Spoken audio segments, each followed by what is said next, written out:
بسم اللہ الرحمن الرحیم۔ ایک غلام کی ایمان افروز داستان۔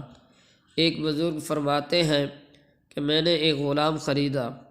جب میں اس کو لایا تو میں نے اس سے پوچھا کہ تمہارا نام کیا ہے؟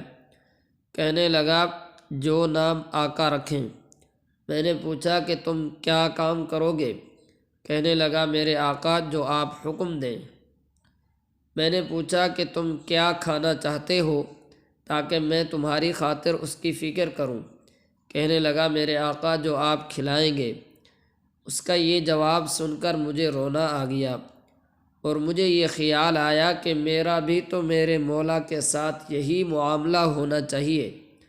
میں نے اس سے کہا کہ تم نے تو مجھے اپنے آقا کے ساتھ ادب کرنا سکھا دیا۔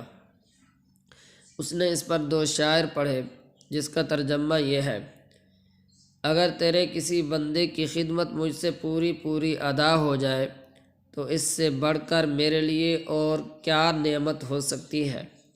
پس تو محض اپنے فضل سے میری کوتاہی اور غفلت کو معاف کر، اس لیے میں تجھے بڑا محسن اور بڑا رحیم سمجھتا ہوں۔